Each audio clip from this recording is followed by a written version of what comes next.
mata pelajaran pendidikan Pancasila dan Kewarganegaraan. Jadi pada pertemuan kedua ini kita bisa membahas materi. Materinya adalah kedudukan dan fungsi kementerian di dalam suatu negara Republik Indonesia dan lembaga pemerintah non-kementerian. Jadi tujuan pembelajaran kita yang pertama dapat memahami kedudukan kementerian di dalam suatu negara. Yang kedua, nanti bisa kita pahami bagaimana tentang fungsi kementerian itu di dalam suatu negara. Dan ketiga, kita bisa memahami tentang lembaga pemerintah non-kementerian. Tapi untuk penjelasan selanjutnya, karena kami dapat memahami melalui PowerPoint berikut. Kedudukan, tugas, dan fungsi kementerian dan non-kementerian. Di dalam pemerintah negara Indonesia, sistem pemerintahnya adalah bersifat presidensial, presiden kepala negara dan menteri sebagai pembantu dari presiden. Jadi presiden berhak memberhentikan menteri. Di dalam Undang-Undang Dasar Nomor 39 Tahun 2008, ibu kotanya adalah Jakarta dan kementerian memiliki 3 kelompok. Ada kelompok 1, ada kelompok 2, ada kelompok 3. Dan tugas kementerian adalah menyelenggarakan urusan tertentu di dalam pemerintah untuk membantu presiden di dalam menyelenggarakan pemerintah negara. Jadi itulah kedudukan untuk fungsi dan kementerian yang ada di negara Indonesia. Jadi yang menjadi kementerian ini ada 3 kelompok. Nanti saya jelaskan untuk pada PowerPoint seterusnya. Di situ nanti ada kelompok 1, kelompok 2, dan kelompok 3. Jadi siapa-siapa saja yang termasuk atau kementerian apa saja yang termasuk dari kelompok 1, kelompok 2, dan kelompok 3. Jadi itulah yang dibahas pada kali ini. Menurut pasal 17 Undang-Undang Dasar, di situ dijelaskan presiden dibantu oleh menteri-menteri negara. Menteri-menteri itu diangkat dan diberhentikan oleh presiden. Dan pembentukan, pengubahan, dan pembubaran kementerian negara dalam undang-undang itu menurut pasal 4 ayat 1 dan pasal 31 ayat 1 Perpres nomor 7 tahun 2015. Tugas kementerian adalah menyelenggarakan urusan tertentu dalam pemerintahan untuk membantu presiden dan menyelenggarakan pemerintah negara. Jadi itu menjadi suatu kedudukan atau tugas dari kementerian. Jadi dijelaskan berdasarkan pasal 17 Undang-Undang Dasar tahun 1945, sehingga presiden berhak untuk mengangkat dan mengubarkan kementerian itu sendiri. Sedangkan yang menteri-menteri itu siap membantu dari kegiatan presiden yang ada. Jadi itu yang dibahas untuk masalah tentang tugas dan fungsi dari kementerian itu tersendiri.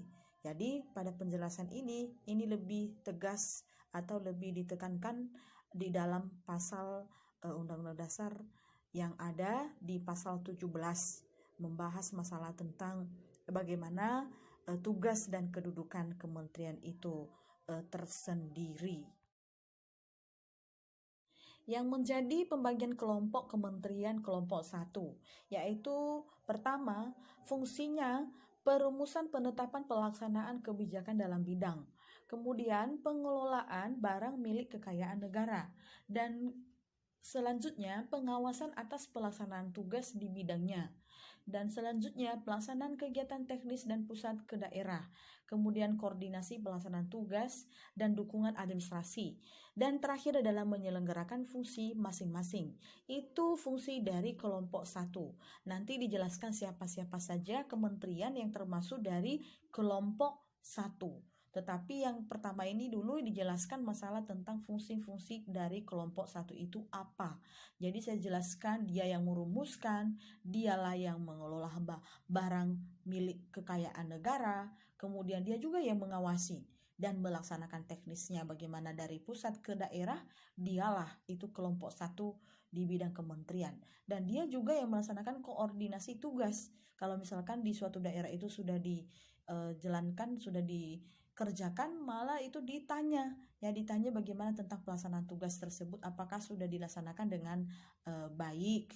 Itulah hal yang dilakukan oleh Kementerian Kelompok 1. Kelompok 2 dan 3. Kelompok ini sama dengan fungsi kelompok 1 tadi, dan dia yang menjalankan sesuatu kegiatan. Jadi fungsi-fungsi kelompok 2 dan kelompok 3 ini sama.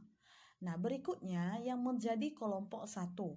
Kementerian apa saja yang ada di kelompok 1? Pertama, Kementerian Luar Negeri. Kedua, Kementerian Luar Dalam Negeri. Dan Kementerian Pertahanan, itu yang ada di kelompok 1.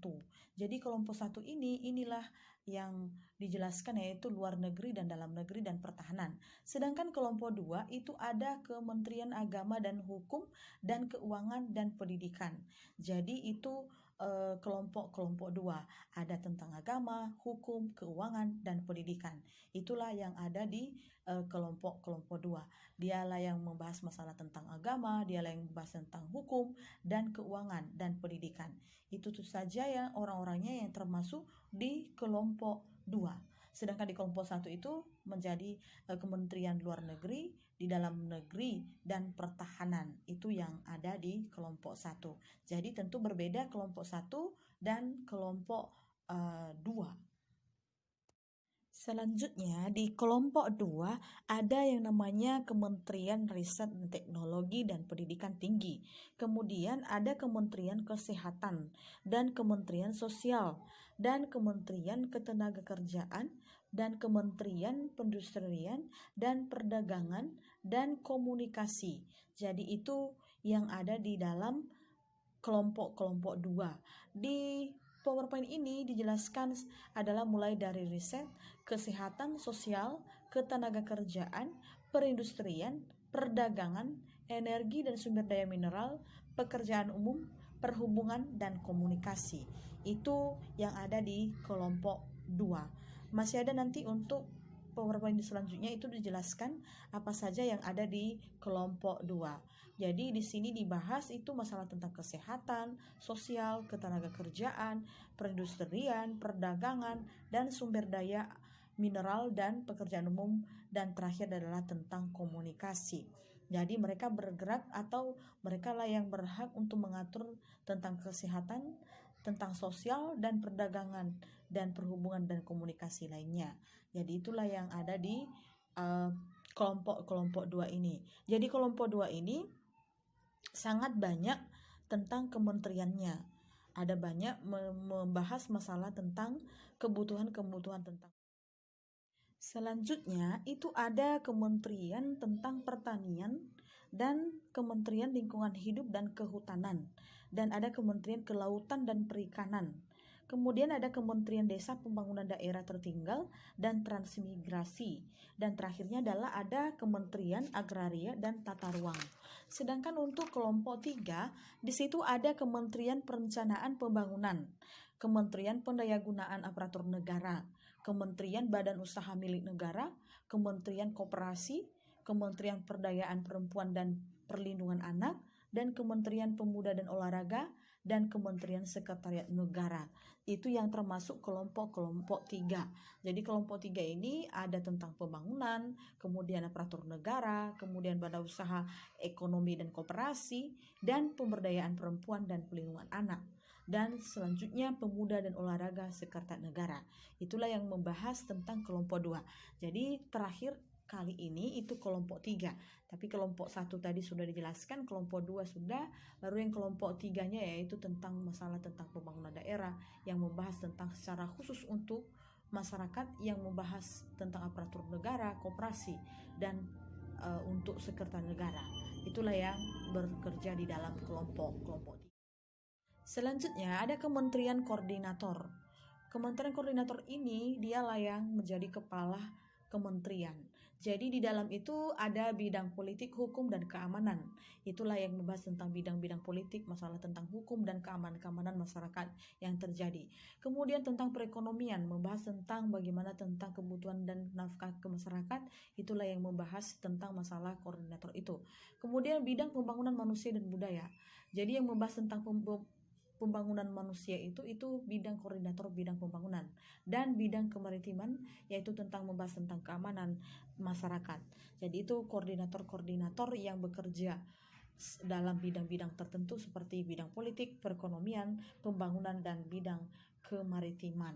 Jadi masing-masing memiliki tugas yang berdasarkan yang sudah disampaikan oleh pemimpin negara yaitu presiden. Jadi mereka lah yang berhak untuk bekerja sesuai dengan bidangnya masing-masing.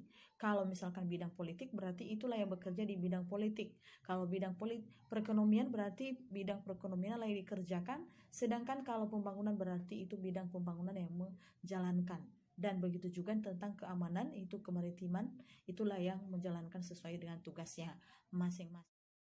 Sesuai dengan yang sudah kita bahas sebelumnya, ada tadi saya jelaskan itu ada lembaga pemerintahan non-kementerian.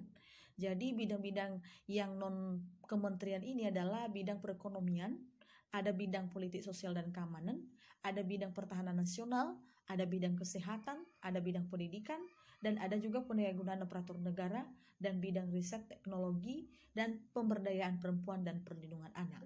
Itulah lembaga-lembaga pemerintahan non-kementerian.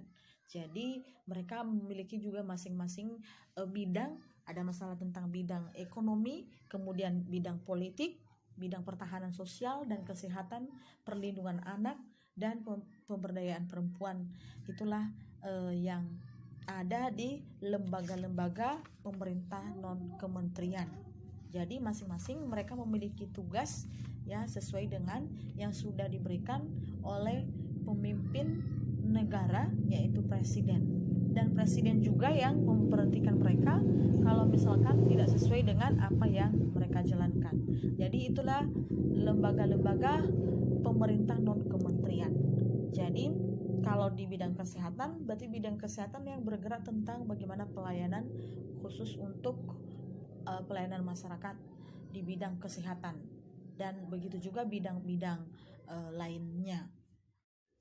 Lembaga pemerintah non-kementerian yang tugasnya tidak dikoordinasi itu ada BIN, Badan Intelijen Negara, kemudian BIG, Badan Informasi Geospasial, BPKP, Badan Pengawasan Keuangan dan Pembangunan, BMKG, Badan Meteorologi, Klimatologi dan Geofisika, BNN, itu Badan Narkotika Nasional, BNPB, Badan Nasional Penanggulangan Bencana, kemudian BNPT, Badan Nasional Penanggulangan Terorisme, dan BNP2TKI, Badan Nasional Penempatan dan Perlindungan Tenaga Kerja Indonesia, dan Basarnas, itu Badan SAR Nasional, kemudian Lemhanas, Lembaga Ketahanan Nasional, LKPP, Lembaga Kebijakan Pengadaan Barang Jasa Pemerintah, dan terakhir BAPEPTI, Badan Pengawasan Perdagangan Berjangka Komoditi. Itulah lembaga-lembaga yang tidak berkoordinasi, yaitu lembaga pemerintah non-kementerian yang bisa berdiri sendiri, dan mereka juga tidak berkoordinasi dengan menteri, mereka melaksanakan sendiri dengan tugasnya sesuai dengan yang sudah disampaikan.